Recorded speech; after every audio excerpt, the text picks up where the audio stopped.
Nggak malu ya ngaku-ngaku rumah sendiri. Aduh. Hah? Padahal itu rumah Ruben Onsu. Malu dong kalau mau pansos semua eksis dengan cara-cara yang baik, bukan cara-cara seperti itu, ya. Karena tampang Anda, nanti orang berpikir bahwa Anda itu kucing. Tahu kan kucing? Tahu kucing apa? Kucing apa? Laki-laki yang biasa nongkrong di lapangan banteng alias jual diri. Rasa malunya di mana? Nggak punya rasa malu ya? Halo teman-teman, apa kabar semuanya? Semoga selalu sehat dan rezekinya makin lancar ya. Di video kali ini, kita bakal membahas lagi sosok Sarwenda yang kembali jadi sorotan publik. Kali ini bukan cuma soal hubungannya dengan Ruben Onsu, tapi juga muncul tudingan soal penggunaan rumah dan mobil yang disebut-sebut milik Ruben untuk kebutuhan endorse. Yang bikin makin panas, bukan cuma netizen yang ikut berkomentar, tapi juga sederet kreator konten hingga Bunda Korla ikut memberikan sindiran pedas. Nah, perkembangan terbarunya, isu ini justru semakin melebar. Mulai dari produk yang di-endorse ikut terseret, komentar netizen semakin ramai, sampai muncul reaksi dari berbagai pihak yang membuat perdebatan ini makin memanas. Sebenarnya apa yang terjadi? Benarkah semua tudingan itu? Dan kenapa pembahasannya bisa semakin liar kemana-mana? Yuk kita tonton videonya. Pakai cuy. Tumben dia ngomongnya serius. Untung pada saat dia lagi bikin konten ini, nggak ada yang ngasih gift kentang kalau nggak selesai loh. Emang paling benar recharge di rumah aja sih. Iya kok numpang. Numpangnya di rumah mantan istrinya si Onsu lagi. Nih kopi tolong segera klarifikasi tuh cepetan. Iya. Si kopi putusin. Mau kopi lu nggak laku nanti. Buruan. Siom.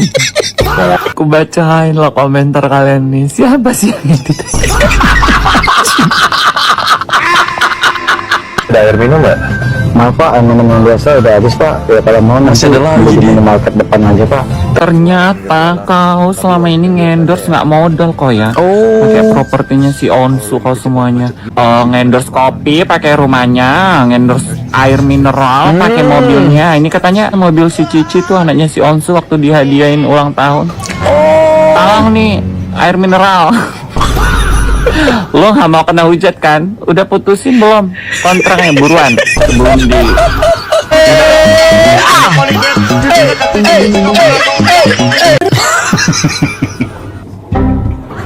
Ini aman nggak sih di reactionnya? Nescafe klarifikasi. Nescafe sekarang ada rasa baru, rasa tak tahu malu. Play. Kok lucu ya? Ada orang yang Yeah. ngaku-ngaku bahwa rumah itu adalah rumahnya sendiri. Oke. Apalagi itu untuk promosi sebuah produk pula. Oke. Harusnya ya, guys, kita bahas secara psikologis. Kalau orang yang benar-benar kaya raya, dia mempunyai harga diri yang tinggi sekali. Siap. Dan dia pasti akan menolak kalau misalkan syutingnya itu di tempat kepunyaan orang yang dianggap ngaku-ngaku itu, dalam tanda kutip. Oke. Jadi nih guys, please deh, kalau orang yang mempunyai stratanya di bawah, menengah ke bawah, itu memang biasanya pamer dan biasanya juga suka ngaku-ngaku kalau sebenarnya itu bukan hak milik dia. Tapi kalau yang beneran kaya, dia nggak akan mau menjatuhkan harga dirinya demi sebuah konten. Apalagi kalau memang beneran kaya, dia nggak akan mau terus-menerus mendampingi pasangannya untuk melakukan jualannya. Kayak gitu, karena dia punya perusahaan dan punya project yang jauh lebih besar daripada jualan dia. Sebetulnya kalau memang benar-benar dia kaya raya, dia akan mensupport apapun yang dilakukan oleh pasangannya berupa materi, guys. Tidak harus dikejar tayang, tidak harus dibombardir dia jualan. Seperti itu. Boleh jualan, tidak ada yang melarang, itu bagus untuk kemandirian kita. Namun kalau kita melihat dari sudut pandang orang lain dan seseorang tersebut adalah mengakui bahwa dia itu kaya, ya nggak seperti ini konsepnya, gitu loh maksudnya ya guys. Mudah-mudahan kalian paham ya, jangan sekali-kali mengaku-ngaku barang orang lain, karena kalau begitu nanti hasilnya justru akan mengecewakan diri kita sendiri, guys. Iya nggak sih? Kalau kaya mah nggak akan dong. Iya. Nebeng. Itu tuh yang ditunggu tuh, kata-kata bom terakhir. Nebeng. Yang ditunggu sama netizen.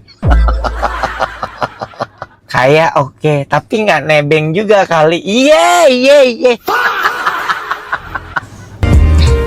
Apa nih? Saya punya uang 1 miliar. Alright. Enaknya dibikin usaha apa ya? Wow. Ini baru the real CEO.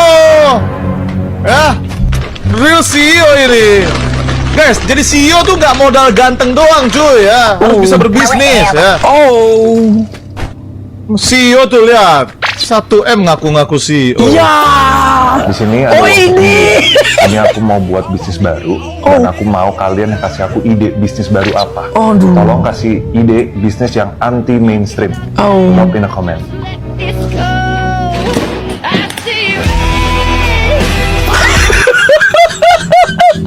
Dari kemarin tuh gue lagi bertanya-tanya sama diri gue gitu. Sebenarnya ini streamer yang satu ini lagi nyindir siapa gitu ya. Ternyata ada yang relate guys. Nyindir terkait tentang ini. Ya kena lagi aja. Ketrigger sama streaming. Halo. Ya, gimana Kak Sarwin? Au. Udah siap nih? Udah live belum? Aduh. Langsung ya. Ini bakal horor banget Kak Sarwin. Au. Ya udah. Aku invite ya. Sarwin. Ya udah Sar. Kalau takut nggak apa-apa. Ada aku sama ada viewer ya. Oke. Oke. Yuk, main bareng yuk Kak Sarwin ya. Oke, yuk. Gue pikir tadi cuma inisial doang, nggak taunya ujungnya nyebutin juga dia. 1M buka warnet aja masih kurang, cia. Jangan-jangan nih orang punya TikTok, jir. 1M kopernya kok kecil amat. Iya. Serius ada videonya, aku kira cuma jokes bejir. Emang ada, kalian ketinggalan sih ya. Apalagi nih 1 miliar tapi 1 koper. Ya. Udah repot kalau udah ketrigger sama dia beneran. Repot kalau udah ketrigger sama dia. Lagunya sok mantep banget lagi. Terlepas dari konfliknya si Wenda nih ya, dia mau si Koruben mau misalkan emang bener hombreng apa emang juga dulu kan kita tahu lah ya dia kan dulu kan maksudnya emang ngelucunya kan dengan cara ngondek. Ya gitu. betul. Ya. Kalau emang iya hombreng, kenapa lo nikahin sampai 11 tahun punya tiga anak? Nah, kita tuh nggak masalahin yang itu. Itu bener itu. Yang ngebela-bela Sarwenda tuh ya mohon banget deh. Maksud gue nggak usah kemana-mana gitu. Bener. Kita tuh kan lagi publik tuh keselnya itu karena sikapnya Wenda yang apa namanya? Sikapnya Wenda yang ngatain bapak dari anak-anaknya gitu loh maksud gue. Dan menurut gue nggak bisa bedain mana cong mana laki bener tuh ya gitu loh. Paham nggak maksud gue sampai sini? Iya gue paham. Emang lo pikir emang yang sekarang itu normal? Enggak. Belum tentu, alisnya aja disulam. Dicuing-cuingin. Dengar nggak dia ngomong apa? Emang yang sekarang normal, alis aja disulam? Emang disulam gitu, CEO? Coba komentar ya. Emang sulam? Ih, kalau cewek disulam sih oke, tapi cowok disulam kayaknya gimana ya? izin ya. Oke lanjut. Terus lo berharap apa wen pecinta hombreng? Oh.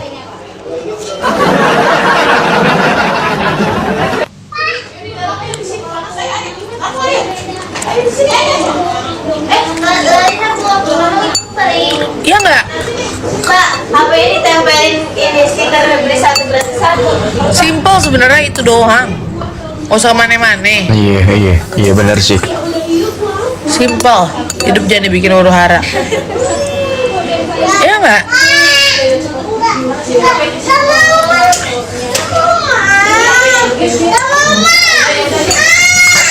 Pedes juga dia ngomong ya. Di airport. Gue tuh bingung banget sama yang pembelanya Sarwenda sih, Oke. Gue bingung banget gitu loh. Jadi ngebuka aib si Koruben begini begitu kan poinnya bukan ke situ. Iya. Kecuali dia bukan bapak yang bertanggung jawab. Bener tuh, Dia bener. masih kasih bulanan loh. 200 juta baru lu bisa pro kontra kalau misalkan dia nggak bertanggung jawab.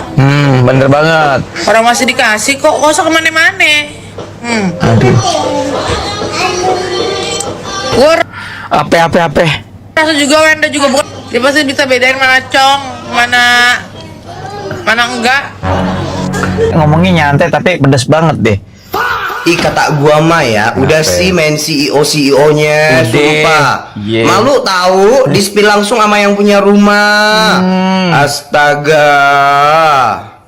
Sumpah, Koko yang bukan siapa-siapa aja ikutan malu liatnya. Kalian pasti bingung Koko ngomongin siapa ya. Coba deh lu lihat postingan terbaru Ruben Onsu. Sumpah lu lihat aja, udah rame banget. Menurut gue itu bukan tentang isi video tapi isi komenannya. Parah banget itu isi komenannya. Lucu-lucu komenannya, ampun dah pokoknya mah. Tahu adanya Sarwenda gak? Kan dia suka gibah tuh sama satu lagi si pekerjanya satu lagi. Terus dia gibahnya di rumahnya si Ruben.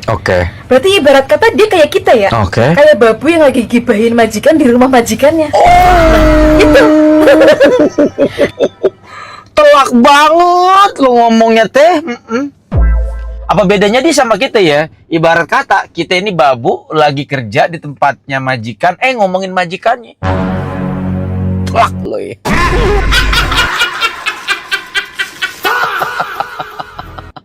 Udah makan belum sayang? Aduh. Kagak usah pakai nanya udah makan apa belum. Gue sekiranya lapar, gue pasti ingat nyendok nasi, mesti rasa, mau tembang, sambel.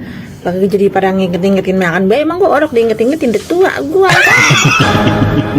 Tumben lo. Gimana nih ya zaman sekarang yang nafkain 200 juta di depan becong. Apalagi lu bang tibang duit 4 juta. Aduh. Kalau duit 4 juta mah kudunya jadi laki setia nurut sama bini. Kalau bini ngomel cuman balas. Iya. Begitu. Udah kalau enggak. Iya udah. Begitu aja. Gak usah pakai nanya sosok perhatian. Udah makan belum? Ini udah cari duit yang getol udah. Senangin bini. Kualat lo sama laki lo. Sungkem lo sama laki lo. Kopi di rumah itu emang paling mantep, paling benar, paling enak udah. Ya kan? Gimana nggak enak orang gratis? Apalagi di rumahnya Kak Ruben. Lebih enak lagi nggak tuh? Aduh ya, yang punya rumah siapa, yang puasa siapa? Sabar ya Kak Ruben, sabar. Video lawas Neng Endah saat debut nyanyi solo waktu itu, Babang Ruben benar-benar berjuang agar Endah tetap jadi artis meskipun dipecat dari Nyeribel. Penasaran gua. Coba Bang, kenapa sih lo tutup kuping Bang Jadi nggak enak kok ngereaction ya. Sewajarnya kita bisa bicara, tak perlu kau sakitiku Didasat ini ya. Suara dia memang sangat disarankan ya untuk orang-orang yang memang ingin menghancurkan gendang telinga.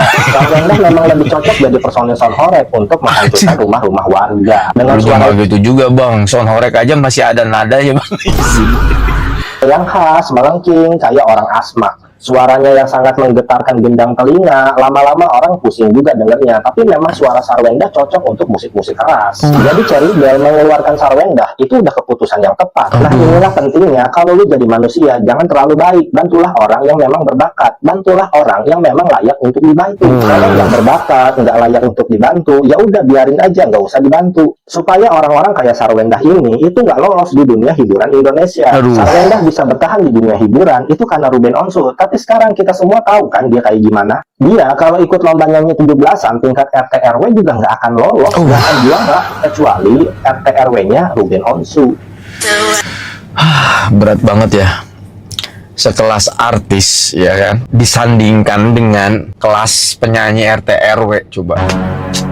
Udah saking punten banget ya, titik rendah banget. Maaf nih kan, kata dia ngomongan begitu. Lah kan berarti kan dari kelas artis kemudian disandingkan dengan titik apa ya penyanyi kelas RT, berarti kan udah titik terendah banget gitu loh maksud gua. Kerok gua, nggak nge-reaction, nggak komen, bingung gue ya kan. Mau ngopi di luar, tapi jalanan macet. Malah bikin makin pusing. Emang paling bener recharge di rumah aja sih. Gimana Hompin Palem gambreng? Videonya langsung di stitch tuh sama si Kak Ruben. Recharge di rumah aja. Rumah yang mana lo? Rumah orang lo. Masa CEO buat video endorse nggak modal lo? Buat dong kantor kayak si itu tuh, Tasya Parasya. Iya. Baru tuh beneran CEO. CEO kok numpang. Numpangnya di rumah mantan istrinya si Onsu lagi. Nih kopi, tolong segera klarifikasi tuh cepetan. Iya. Si kopi putusin. Mau kopi lu nggak laku nanti. Buruan. Siom. Tapi iya juga ya. Kira-kira si produknya ini ngaruh nggak ya teman-teman ya? Coba. Bayangin sama kalian. Ini kan rame nih. Jadi pembahasan di mana-mana, bener gak? Yang jadi pertanyaan gue, kira-kira si produk kopinya ada nggak sih klarifikasi atau apa gitu, statement atau apa? Waduh, kita mah nggak tahu menahu misalnya gitu kan. Kita mah profesional, kita mah kerja. Gimana menurut kalian? Ada nggak ya kira-kira klarifikasi dari produk kopinya? Kenapa lo nongol lagi lo? Aku bacain lo komentar kalian nih. Siapa sih yang edit? Jadi lemper dia. Aduh, ini udah nih, yang ini udah nih. Itu yang lemper baru tuh gue. Aduh, ada-ada aja ya. Internet aja. Ya Allah, Bagong mati lah kalau dia kayak gitu orang. Syum, Bagong. Tri, kita masih ada air minum nggak? Maaf Pak, minum yang biasa udah habis Pak. Ya kalau mau Masih nanti ada lagi di di market depan aja Pak. Tapi masih jauh Pak. No, dikirimin lagi sama netizen kan. Ternyata kau selama ini ngendorse nggak modal kok ya. Pakai propertinya si Onsu kau semuanya. Gitu kok si Sarwendu tuh ngatain dia cong-cang. Ngendorse kopi pakai rumahnya, ngendorse air mineral pakai mobilnya. Ini katanya dikirimin nih sama netizen, itu katanya mobil si Cici tuh anaknya si Onsu waktu dihadiahin ulang tahun. Talang nih air mineral. Lo gak mau kena hujat kan? Udah putusin belum kontraknya? Buruan sebelum diserang nih sama netizen. Enggak. Ini jadi kemana-mana ya, ngelebarnya ya netizen ya. Ya kan, ternyata endorse produk itu bukan cuma kopi doang. Karena kan, ya jujur gue secara pribadi juga taunya kopi doang. Ternyata ada minuman mineral juga coy. Dan ternyata propertinya repot ya. Itu salah satu kendaraan yang pernah dihadiahkan oleh Ruben ke anak kayak gitu. Iya. Aduh repot ini jadi ngerembet mana-mana ya. Mineral sama kopi. Tanggung jawab lo klarifikasi deh. Halo Endah. Bebek Endah nuju diomongkeun ku netizen. Bebek Endah syuting di rumahna AA Uben. Mobil gaduh AA Uben. Kulkas gaduh AA Uben. Sofa gaduh AA Uben. Sebenarnya Bebek Endah teh CEO naon sih? Kamari ngaku-ngaku CEO GRI. Jigana Endah mah boga pisannya ka AA Jio karena beungeutna kasep. He Endah geulis cinta mengke. Rumah tangga teh hanteu cukup ku boga beungeut kasep doang. Mendingan dipikir-pikir deh Endah. Bisi nyesel kata akhirnya. Kalau dipikir-pikir, kalau ngeliat konten dia berasa kayak ngelihat orang apa ya, kayak telepon video call gitu ya. Tapi setelah dicek HP-nya ngedrop gitu ya. Lagi rame masalah Sarwendah, yang gue takutin adalah netizen. Oke. Iya. Netizen Indonesia kalau udah cancel nggak main-main. Nggak ada lawan. Lu tuh ada hati-hati lu kalau jadi orang terkenal ya. Emang bener mesti hati-hati banget sumpah. Netizen adalah raja dan ratu, anjay. Itu CEO dicari seluk-buluknya sampai ya Allah Sarwendah sampai dilaporin ke orang pajak. Ini Rame tuh yang netizen dilaporin tuh. Indonesia yang menentukan hidup seorang artis atau influencer. Tapi ya juga ya, netizen itu seolah-olah kayak penentu gitu ya, yang menentukan ini bakal maju atau bakal drop. Kalau gue perhatiin gitu ya. Tapi kan semua adalah sebuah cerminan, betul nggak? Netizen akan menyupport ketika dia punya sesuatu yang bisa membuat netizen terkagum-kagum. Tetapi sebaliknya, netizen akan justru malah semakin menyerang ketika dia punya sesuatu yang justru membuat sakit hati mungkin buat para netizen. Oh.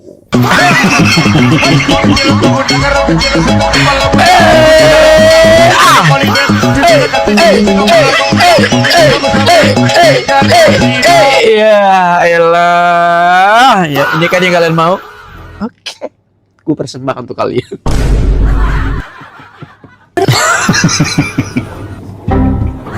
Ini aman gak sih di reactionnya?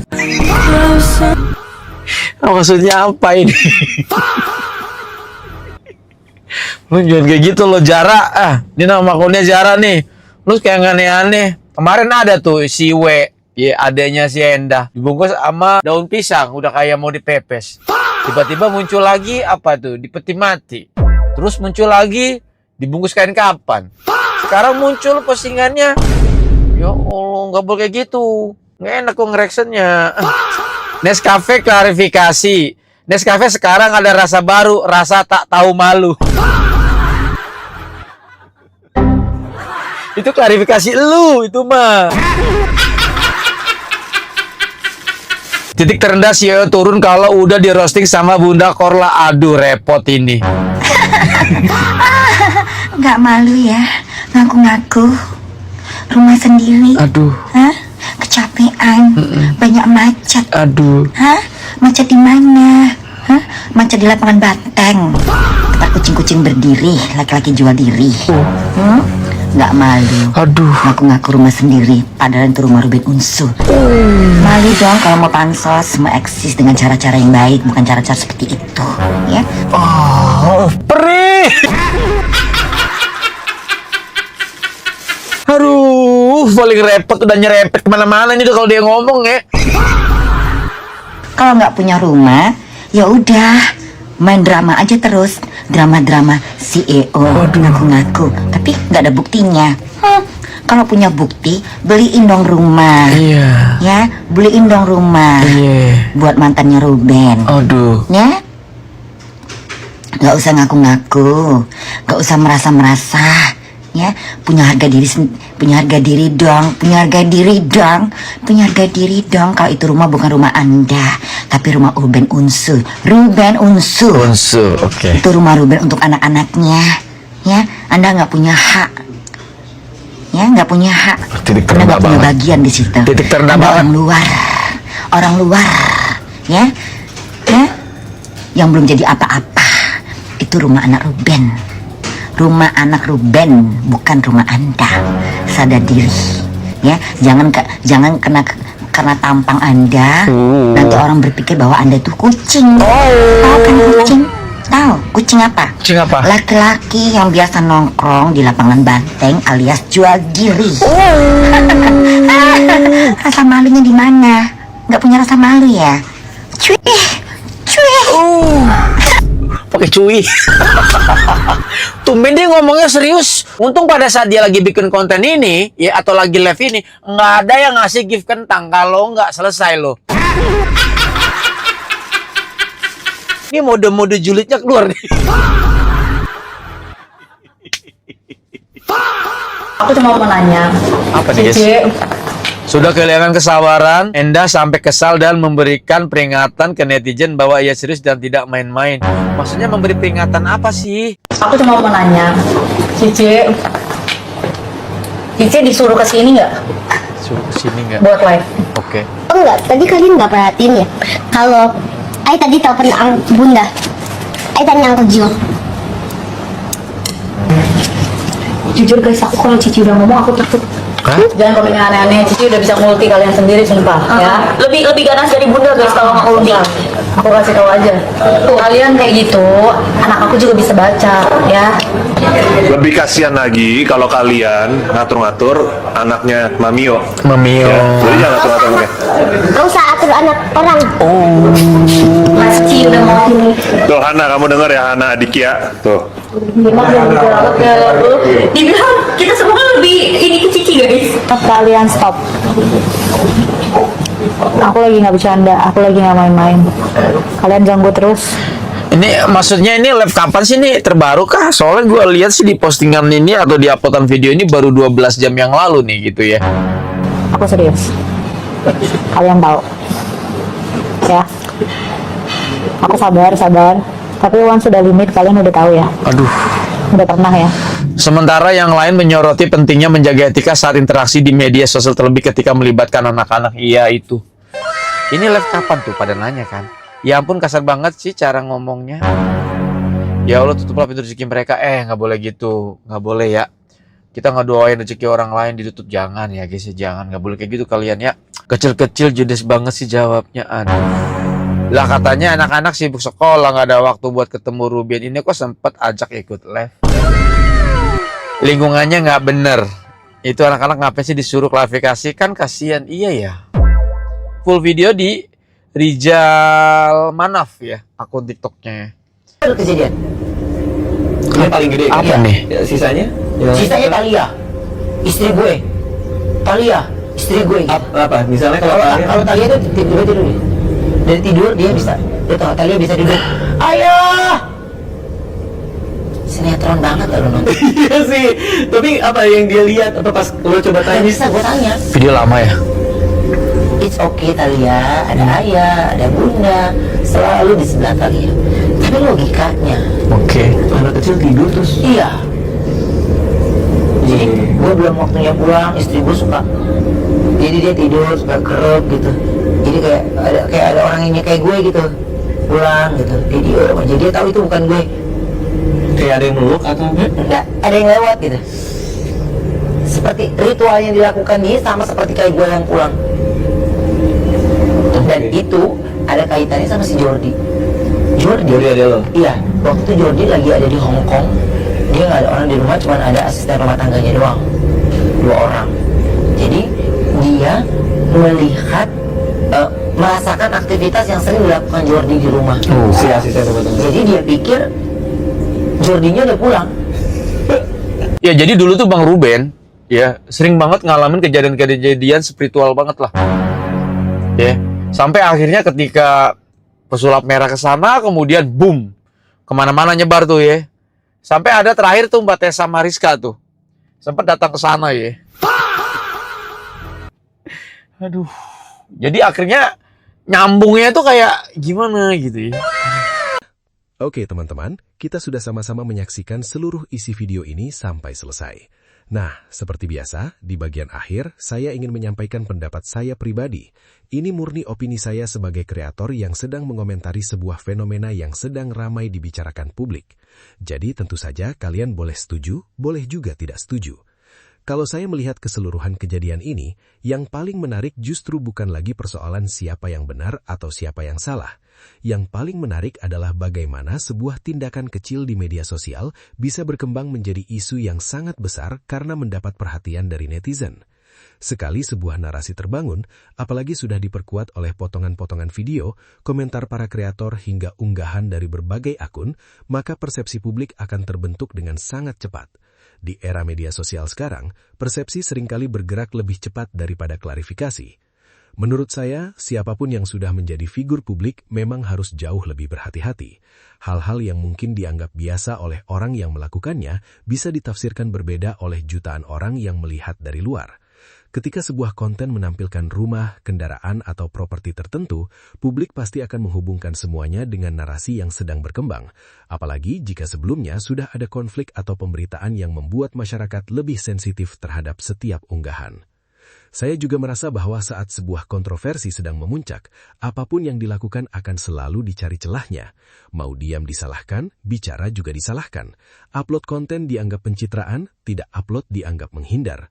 Jadi menurut saya posisi figur publik dalam situasi seperti ini memang tidak mudah.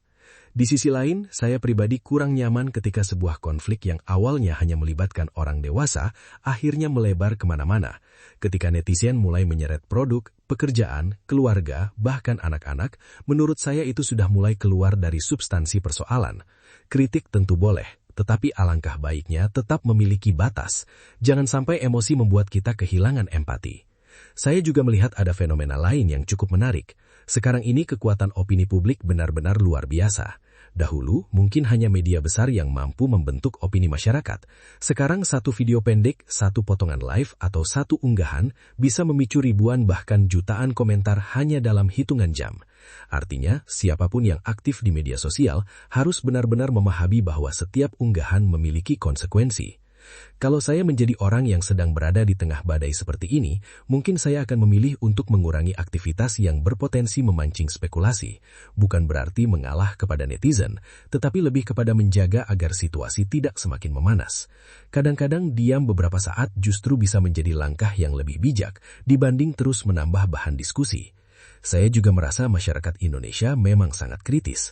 Itu sebenarnya hal yang baik, karena publik menjadi lebih peduli terhadap berbagai isu. Namun, kita juga perlu mengingat bahwa informasi yang beredar di media sosial seringkali hanya berupa potongan-potongan peristiwa.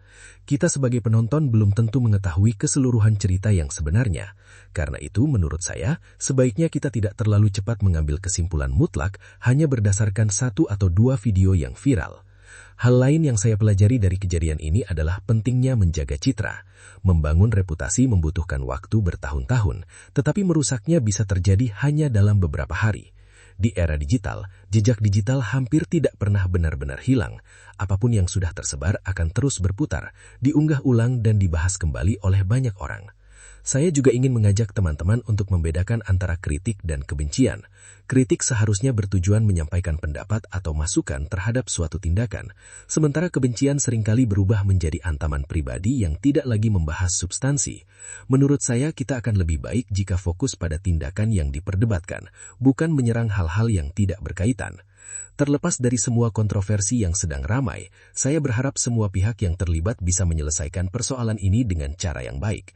Pada akhirnya, yang paling penting bukanlah siapa yang paling keras berbicara di media sosial, melainkan bagaimana setiap orang dapat bertanggung jawab atas tindakannya dan menjaga komunikasi dengan baik. Saya juga berharap para kreator konten, termasuk saya sendiri, tetap bisa menyampaikan komentar secara proporsional. Reaksi boleh, opini boleh, bahkan kritik juga boleh.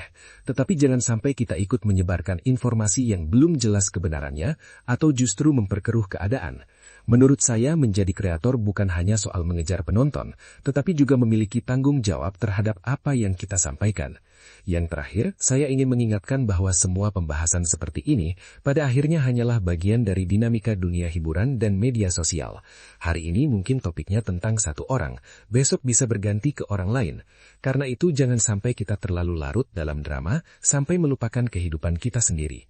Lebih baik kita mengambil pelajaran dari setiap peristiwa yang viral, misalnya tentang pentingnya menjaga sikap, menjaga komunikasi, menjaga citra, dan berpikir matang sebelum membuat atau mengunggah sesuatu ke media sosial. Itulah pendapat saya secara pribadi. Sekali lagi, ini hanyalah opini saya, dan tentu kalian boleh memiliki pandangan yang berbeda. Kalau menurut kalian bagaimana? Apakah kalian sependapat dengan saya atau justru punya sudut pandang lain? Tulis pendapat kalian dengan santun di kolom komentar. Mari kita berdiskusi dengan saling menghargai tanpa harus saling menjatuhkan. Kalau kalian suka dengan konten seperti ini, jangan lupa dukung channel ini dengan cara like, komen, subscribe, dan aktifkan juga lonceng notifikasinya, supaya kalian tidak ketinggalan video-video terbaru berikutnya.